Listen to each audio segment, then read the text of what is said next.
Bonjour à tous et ravi de vous retrouver. Une nouvelle journée d'IDF1 chez vous sous le soleil. Aujourd'hui, nous sommes à la place de la cathédrale Notre-Dame de Paris. J'ai le plaisir de vous présenter Franck de Bossé. Bonjour. Bonjour. Vous êtes guide chez Cultival. Tout à fait. C'est une belle visite de chez Cultival, encore une fois, que nous allons découvrir pendant 2 jours sur IDF1. Comment s'appelle-t-elle cette fois-ci, cette visite? Alors la thématique, c'est le Paris côté obscur. Tout un programme. Alors qu'est-ce que c'est que le Paris côté obscur? Alors on va aborder le côté le plus obscur, le plus sombre de la capitale au fil du temps en fait. Donc on va débuter notre parcours devant la cathédrale Notre-Dame de Paris. On va évoquer notamment les ferronneries du diable, donc au Moyen-Âge. On évoquera aussi un fait divers particulièrement sordide qui s'est déroulé donc rue Chanoinesse avec l'histoire d'un barbier et d'un boulanger-pâtissier. On évoquera aussi le fameux bandit Cartouche, donc à l'époque de la Régence, qui avait son repère donc tout au bout de la rue de la Colombe. Et on évoquera aussi les prisonniers célèbres de la conciergerie, puisqu'on passera pas très loin de la conciergerie tout à l'heure. Nous évoquerons aussi bien sûr la place de Grève, la place de l'Hôtel de Ville, ancien lieu d'exécution publique avec les régicides comme Ravaillac, Jacques Clément notamment. Et puis nous évoquerons aussi bien sûr, alors ça fait rêver, c'est l'alchimie avec Nicolas Flamel qui résidait rue des Écrivains du côté de l'ancienne église Saint-Jacques. Et donc on évoquera aussi, bien sûr, ne l'oublions pas, l'assassinat d'Henri IV, rue de la Ferronnerie par Ravaillac. L'affaire de la rue Courtalon aussi, avec un fait divers donc, qui s'est passé à l'époque du roi Soleil Louis XIV. Et nous terminerons notre parcours avec la tour astrologique qui date de la Renaissance, de la Reine Noire, Catherine de Médicis, qui donc pratiquait la magie noire avec son devin Cosimo Ruggieri qu'elle avait ramené de Florence, puisque les Médicis, bien sûr, venaient de Florence en Italie. Ça fait beaucoup de choses à raconter sur Paris, côté obscur. Combien de temps ça dure à peu près la visite quand on le fait avec Cultival? Alors normalement, dans la pratique, ça dure entre 1h30 et 2h à peu près quand même. Hein, voilà. Le point de rendez-vous, c'est ici, juste au pied de la statue de Charlemagne. Tout à fait, exactement. Et cette visite débute ici, Franck. Exactement, donc nous allons évoquer donc, le portail du jugement dernier. Donc, je vous rappelle qu'à Notre-Dame de Paris est une cathédrale de style gothique rayonnant, parce qu'à l'origine on veut laisser filtrer la lumière divine, donc à l'époque de la chrétienté. Et vous avez donc 3 portails. Vous avez donc le portail consacré à la dormition de la Vierge Marie. À gauche, on peut apercevoir d'ailleurs Saint-Denis, le premier évêque des Parisis, qui a sa tête sur ses mains, puisque c'est un martyr chrétien, puisqu'il avait été décapité sur ordre de l'empereur Domitien, sur le mont des Martyrs, qui deviendra Montmartre. Et ensuite, il a marché jusqu'à Saint-Denis, là où il est enterré. Voilà, exactement. Là où il y a la cathédrale. Voilà, donc c'est là où seront enterrés les rois très chrétiens, les rois de France, à la basilique Saint-Denis. On peut apercevoir aussi l'empereur Constantin à gauche. Alors vous avez surtout ce portail qui est très célèbre à Notre-Dame de Paris, c'est le portail du jugement dernier. Donc vous avez la cour céleste avec les anges au paradis. Au niveau inférieur, le Christ dans sa majesté avec les anges qui portent les instruments de la passion. Et au niveau inférieur, le bas-relief, on peut apercevoir l'archange Saint-Michel qui pèse les âmes. Donc les élus, les bienheureux vont au paradis, sont à gauche, et les âmes damnées vont en enfer. Donc ils sont à droite. Donc vous avez un démon avec des cornes qui, avec sa balance, prend un malin plaisir à faire pencher les âmes de son côté, de telle sorte que beaucoup d'âmes, malgré elles, se retrouvent en enfer. Donc vous avez une vision de l'enfer à droite. En dessous, on peut apercevoir un chevalier en armure, une reine de France, un souverain pontife, un monarque, qui sortent de leur tombe pour être jugés. Donc c'est le jugement dernier. Et ce qui fait un petit peu le cachet de portail du jugement dernier, c'est que vous avez les ferronneries qu'on appelle les ferronneries du diable. Donc un dénommé Biscornet, qui était un artisan, va travailler avec les chanoines du chapitre de Notre-Dame qui vont lui passer commande pour réaliser le plus rapidement possible un magnifique ouvrage de ferronnerie. Et la légende raconte que Biscornet, comme le docteur Faust dans Goethe, aurait signé un pacte avec le diable, alors c'est pas Méphisto, mais avec le diable, et le lendemain, les ferronneries ont été posées mais par la main du prince des ténèbres, Satan. Par conséquent, les chanoines du chapitre ont tenté d'ouvrir les portes du portail du jugement dernier, mais en vain. Et ils ont eu recours à plusieurs exorcistes. Ils ont aspergé d'eau bénite les portes. Et là, comme par enchantement, comme par magie, les portes se sont ouvertes grandes. Et nous sommes toujours avec Franck, qui est notre guide aujourd'hui. Où sommes-nous ? Alors nous sommes donc rue Chanoinesse, qui est l'ancienne rue des Marmoussets. La rue Chanoinesse donc évoque les chanoines du chapitre de Notre-Dame de Paris. Donc les chanoines possédaient plusieurs magnifiques maisons à pans de bois, à colombage, dans cette rue qui bien sûr n'avait pas la même configuration donc, en ce temps-là, au XVIe siècle. Et il y a eu un fait divers particulièrement croustillant, si je puis dire, qui s'est donc déroulé dans cette rue à l'époque du roi Charles VI le Fol, Charles VI le Fou, il a eu des accès de démence. Et en ce temps-là, il y avait deux échoppes, donc l'échoppe d'un barbier et l'échoppe d'un boulanger-pâtissier, donc qui étaient voisines. Et à un moment donné, un soir, il y a un pauvre chien qui gémit, qui aboie devant l'échoppe du barbier. Donc les Parisiens étaient un petit peu intrigués par cette histoire. Et il s'est avéré en fait que ce chien était le chien d'un étudiant allemand. Et son maître était allé donc chez le barbier. Et le barbier donc, lui a tout gentiment tranché la gorge. Et il a atterri donc, chez notre pâtissier, qu'il a transformé en délicieux donc pâté en croûte ou en délicieuse gourmandise dont Sa Majesté le roi raffolait en personne. Et les bourgeois de Paris également. Donc quand le roi a appris que ce qu'il avait ingurgité, c'était à base de chair humaine, il y a eu quelques petits malaises, si je puis dire. Donc ça s'est déroulé ici, ce fait divers, et ils seront condamnés tous les deux à être brûlés vifs dans des cages devant leurs échoppes. Leurs échoppes seront rasées par la suite. Vous avez un petit peu plus loin un commissariat de police. Eh bien, il y a d'anciennes caves qui subsistent toujours de cette époque-là, et c'est là que sévissait donc notre pâtissier boulanger. Dans le commissariat. Voilà, tout à fait. Il y a encore les anciennes caves. Et les échoppes étaient situées à peu près où au niveau des... À peu près à l'emplacement du commissariat. Il subsiste encore aujourd'hui des maisons du 15e, 16e siècle. Et là, nous sommes pas très loin, rue de la Colombe finalement. Qu'est-ce qui s'est passé ici, Franck ? Alors, si vous regardez attentivement, vous avez un couple de colombes sculptées. Donc, autrefois, au Moyen-Âge, à l'époque du roi Saint-Louis, on est au XIIIe siècle. C'est la grande épopée des croisades, le XIIIe siècle. Et il y avait une très ancienne maison où nichait un couple de colombes. Et la Seine étant juste derrière moi, donc là-bas, donc il y a eu les crues de la Seine avaient tellement augmenté, le niveau de l'eau avait tellement augmenté qu'il y a eu beaucoup d'inondations dans ce quartier. Et Dame Colombe, on va l'appeler ainsi parce que je ne peux pas l'appeler autrement, va rester prisonnière de la montée des eaux. Et Monsieur Colombe lui apportait régulièrement de quoi subvenir à ses besoins. Donc il va parvenir à la délivrer et on raconte en ce temps-là, là c'est d'abord une belle histoire mais qui cache malheureusement un côté obscur et côté sombre, c'est que les Parisiens en ce temps-là vont dire des messes pour célébrer la délivrance de cette colombe. Et on raconte que beaucoup de couples de colombes vont planer dans le ciel comme un balai. Donc, au-dessus.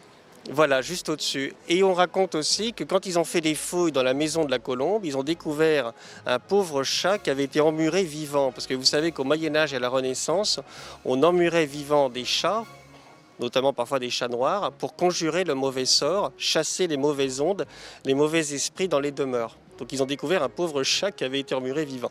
Et vous avez juste à cet emplacement-là, regardez, Resto Cavavin, bon c'est pas ça qui est important, c'est en fait l'ancien repère du célèbre brigand sous la Régence Cartouche. Donc Dominique François Cartouche était le fils d'un marchand de vin et tonnelier. Il a vécu à Bercy notamment, donc il fréquentait la taverne de la Grande Pinte. Et quand il voyait arriver la maréchaussée, les hommes du Régent, il avait fait aménager un souterrain et il pouvait donc s'évader par ce souterrain. Et on raconte qu'il aurait aussi, parce que là il fréquentait de mauvais garçons de la même espèce que lui, qu'il aurait aménagé aussi un souterrain donc à cet emplacement dans cette ancienne taverne.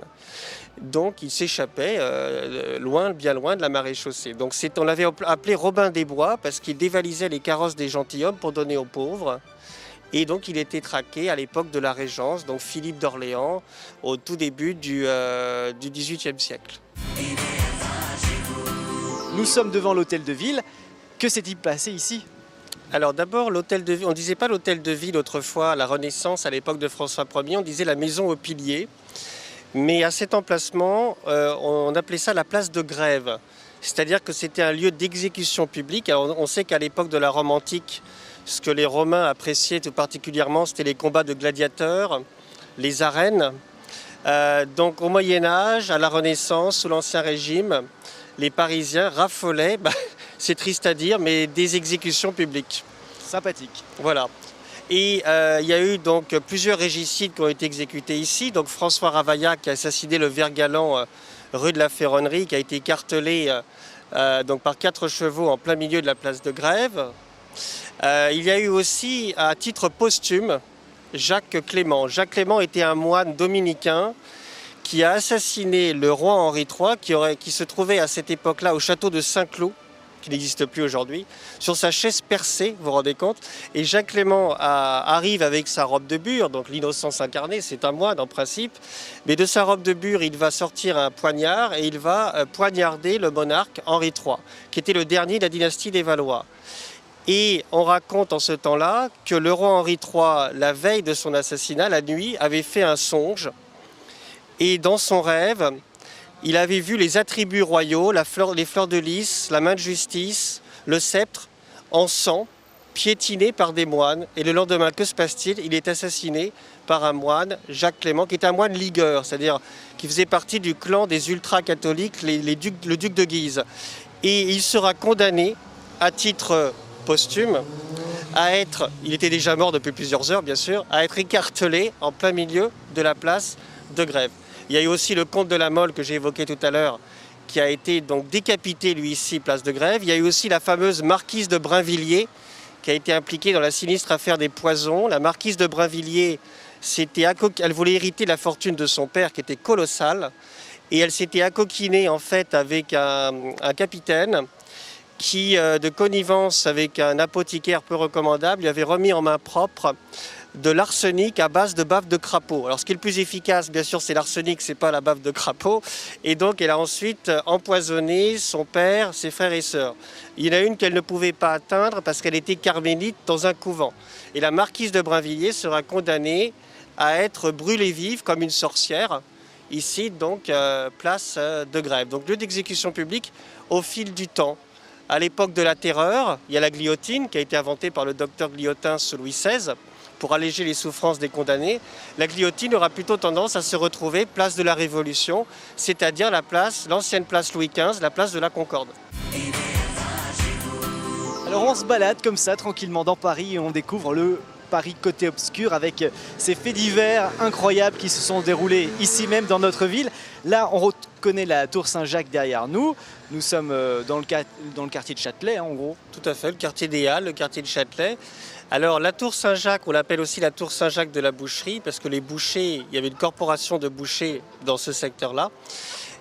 Cette tour en fait date de la Renaissance, de l'époque de François Ier.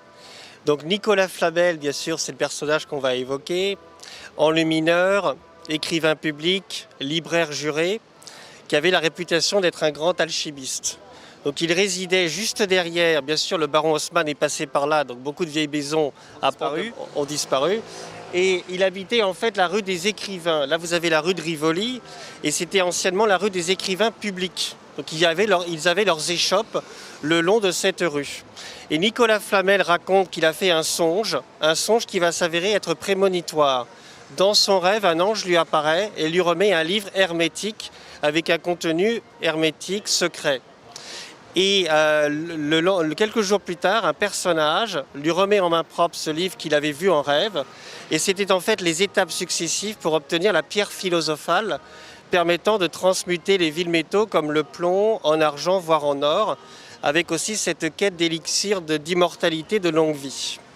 Alors, comme il n'est pas... Alors, dans le texte d'Abraham le Juif, qui avait en fait écrit ce volume, ce précieux volume pour les alchimistes, pour réaliser le grand œuvre, il était dit très clairement qu'il fallait que ce soit un scribe qui puisse avoir accès à cet ouvrage. Dieu merci, Nicolas Flamel est un écrivain public, donc un scribe en quelque sorte. Seulement, comme il n'est pas initié à la Kabbale, Il va faire un pèlerinage, le pèlerinage de Saint-Jacques de Compostelle. D'ailleurs, la tour Saint-Jacques est associée au pèlerinage de Compostelle. Et il va rencontrer un docteur juif qui est imprégné par la Kabbale et qui va l'aider à découvrir le sens caché de tous ces symboles de ce livre écrit par Abraham le Juif. Et il raconte plus tard, Nicolas Flamel, que dans son laboratoire, en compagnie de Dame Pernelle, qui était une veuve très fortunée, qu'il va réaliser l'œuvre, le grand œuvre, avec la pierre rouge. Donc il aurait découvert la pierre philosophale et il sera en fait un bourgeois de Paris du XIVe siècle à la tête d'une fortune considérable. Donc il va faire construire beaucoup de maisons dans Paris. Il y a une maison qui subsiste aujourd'hui, la maison rue de Montmorency, qu'il a fait construire pour les pauvres de Paris. Donc Nicolas Flamel, bourgeois très très fortuné, donc les historiens, les chroniqueurs se sont interrogés en se demandant mais quelle est l'origine de cette fortune considérable? Peut-être le fait qu'il ait transmuté les villes métaux comme le plomb en or. Nous sommes donc place du Châtelet. Que s'est-il passé ici d'obscur? Alors, autrefois, à l'époque du roi Louis VI le Gros, parce que les rois avaient des surnoms, donc au Moyen-Âge, on a construit une forteresse, donc médiévale, mais en fait c'était vraisemblablement une prison. Donc c'était aussi le siège du prévôt de Paris, donc qui rendait un peu la justice, qui contrôlait toute la police en ce temps-là. Il y avait aussi une morgue, donc c'était un endroit sordide, après le tristement célèbre gibet de Montfaucon. Voilà. Donc où les condamnés à mort étaient condamnés à être pendus au gibet de Montfaucon. Donc dans la prison du Châtelet, donc du Grand Châtelet, il y a eu un poète très célèbre, un poète de la Pléiade, Clément Marot, qui a été accusé d'hérésie, parce que c'était l'époque des guerres de religion, hein, les catholiques contre les huguenots, les protestants. Et Clément Marot donc, a été incarcéré dans la prison du Grand Châtelet et il a composé son enfer. Donc ça veut dire ce que ça veut dire, son enfer. Vous avez eu aussi le supplice du célèbre Damien. Damien était un valet de chambre de son état, sous Louis XV, qui avait porté un coup de couteau au roi Louis XV à Versailles, parce qu'il voulait alerter le roi sur toute la misère qu'il y avait dans le royaume. Il s'y est très mal pris, il a donné un coup de couteau et il sera donc soumis à la question, bien sûr, torturé ici dans l'ancienne prison du Grand Châtelet qui a été rasée sous l'Empire, Premier Empire je précise, pour édifier la fontaine du Palmier qui évoque donc l'épopée napoléonienne. Donc vous avez ici le café, le Sarah Bernhardt. Sarah Bernhardt était une grande tragédienne sous le Second Empire qui a incarné l'Aiglon dans la pièce d'Edmond Rostand, le célèbre auteur. Et il y avait autrefois une rue très sordide, très mal famée, la rue de la Vieille Lanterne, où on a trouvé un soir en 1855, en janvier 1855, le corps du célèbre poète des chimères, des filles de feu, Gérard de Nerval. Gérard de Nerval était le fils du docteur Labruni, médecin de la Grande Armée de Napoléon. Et Nerval donc, est mort dans des circonstances un peu mystérieuses dans la rue de la Vieille Lanterne, qui était un véritable coupe-gorge, très très mal famé. Et certains ont pensé qu'il aurait pu s'agir d'un assassinat, parce qu'ils ont découvert son chapeau de forme sur sa tête. Bon, on pense plus vraisemblablement qu'il aurait mis fin à ses jours. Il souffrait d'hallucinations. Et l'aliéniste qui le soignait à l'époque, c'était le docteur Blanche, qu'on avait appelé le docteur 3 étoiles, parce qu'il soignait du beau monde, la comtesse de Castiglione, maîtresse de Napoléon III, Charles Gounod, le compositeur de l'Ave Maria, parce qu'il souffrait de mélancolie, et bien sûr Gérard de Nerval. Et Nerval était un poète très particulier, parce qu'on racontait qu'il promenait un homard en laisse dans les jardins de Luxembourg. Un homard en laisse. Nouvelle rue à découvrir, toute petite celle-ci. Alors oui, c'est la rue Courtalon. Donc ça a été un fait divers qui a défrayé la chronique judiciaire au temps du roi Soleil. Alors, on sait que le lieutenant général de police, Larénie, a dû gérer plusieurs affaires sordides. Il y a eu l'affaire des poisons qu'on a évoquée tout à l'heure avec la marquise de Brinvilliers, l'affaire de la marquise de Montespan qui, très jalouse de la duchesse de Fontanges, qui avait plus de chevaux à son carrosse, se serait rendue dans le plus grand secret dans le quartier du Marais, place des Vosges. Et elle aurait, avec un apothicaire peu recommandable et la fameuse Lavoisin ou Monvoisin qui pratiquait la magie noire, Lavoisin lui aurait remis en main propre de la poudre de succession pour se débarrasser de ses rivales, les maîtresses du roi Soleil, les nouvelles favorites, et aussi un filtre d'amour. Il y avait des filtres en tout genre et des élixirs à cette époque-là pour reconquérir le cœur perdu du roi Soleil. Mais ici, il y a eu une autre affaire, l'affaire de la rue Courtalon, Alors, les Parisiens en ce temps-là racontaient qu'il y avait une princesse qui prenait des bains de sang humain. Bon, ça faisait un peu travailler les imaginations. Il y avait des jeunes gens qui avaient entre 20 et 24 ans qui disparaissaient sans laisser de traces. Et le commissaire on va pas dire l'arrondissement, mais du quartier en ce temps-là, bien sûr, qui s'appelait Lecoq, va se faire un peu tirer les oreilles par le lieutenant général de police que j'ai évoqué, Gabriel de Larigny, qui était le premier lieutenant général de police en ce temps-là. Et Lecoq va lui dire, ne vous en faites pas, monsieur le lieutenant général de police, j'ai un fils qu'on appelle l'éveillé, très intelligent, qui va servir d'appât. En fait, il y avait une jeune femme qui était d'une grande beauté et qui se faisait passer pour la fille d'un prince polonais en exil et qui attirait les jeunes gens au jardin des Tuileries. Donc, plusieurs victimes. Alors en fait, lui, il va servir d'appât, donc le fils du commissaire Lecoq. Il va s'habiller en gentilhomme, chapeau à plumes, épée, bas de soie, et il va se rendre au jardin des Tuileries. Et ensuite, elle va l'entraîner ici, donc, vous voyez, dans la rue Courtalon. Et à un moment donné, donc ils entrent à l'intérieur, elle prend congé pendant un certain temps, et à un moment donné, il tire un rideau dans cette demeure, et il découvre une armoire. Et dans cette armoire, des têtes momifiées qui avaient été tranchées. Donc c'était les têtes de ces jeunes gens, donc victimes de cette soi-disant princesse, fille d'un roi de Pologne en exil, qui en fait était une Anglaise, une intrigante, et qui commettait des crimes crapuleux. Elle avait bien sûr des complices, elle n'était pas toute seule. Et ce que j'oublie quand même de mentionner, c'est quand il est rentré dans la maison de la soi-disant princesse, son père, le commissaire Lecoq, le suivait à la trace, bien sûr. Elle a été arrêtée. Et elle a été ensuite arrêtée, bien sûr. Voilà. Rue de la Ferronnerie, que s'est-il passé ? Alors il y a eu bien évidemment l'assassinat du ver galant, le roi de la poule au pot, comme on l'appelait, donc Henri de Navarre, Henri IV. Alors, ce qui s'est passé, c'est que d'abord, je voulais évoquer avant tout les cours des miracles, parce qu'on sait que Victor Hugo en parle dans Notre-Dame de Paris au XVe siècle. Il évoque les cours des miracles. Il y avait des cours des miracles dans ce quartier-là, un peu dans plusieurs quartiers d'ailleurs de la capitale d'ailleurs. Qu'est-ce que c'était qu'une cour des miracles ? Il y avait le roi des gueux qui régnait sur toutes les cours des miracles. Et il y avait dans le Paris de l'Ancien Régime, le Paris d'antan, de faux estropiés, de faux aveugles, de faux sourds, qui étaient de véritables tire-laine et coupe-bourse. Et quand ils retournaient dans leur cours des miracles, ils recouvraient comme par miracle, comme par enchantement, l'usage de l'ouïe, de la vue et de leurs jambes. Voilà. Et c'est le lieutenant général de police Larigny que j'ai évoqué tout à l'heure qui va mettre un terme au cours des miracles sur ordre du roi Soleil, puisqu'il va se déguiser en moine ou en bon samaritain. Il va se rendre dans la principale cour des miracles, il va retirer sa robe de bure, comme porte les religieux, et il va crier haut et fort, les 12 derniers sortis seront pendus haut et court. Donc on a vu détaler comme des lapins les faux estropiés, les faux aveugles, les faux sourds, et il a mis un terme au cours des miracles. Donc il y avait des cours des miracles dans ce quartier-là. Rue de la Ferronnerie, donc on sait que Henri IV, la veille de son assassinat, et je veux bien faire le parallèle avec l'histoire avec Jacques Clément tout à l'heure que j'évoquais avec l'assassinat d'Henri III, avait fait lui aussi un songe et il avait rêvé d'un arc-en-ciel. Et le devin de la cour, l'astrologue, s'était penché sur ce rêve, un peu comme le docteur Freud, pour interpréter le rêve, mais dans un autre sens, en disant « rêver d'un arc-en-ciel, c'est un mauvais présage ». Mais Henri IV ne croyait pas en l'astrologie, en la divination. Donc il monte dans son carrosse. Nous sommes, vous voyez, le 14 mai 1610.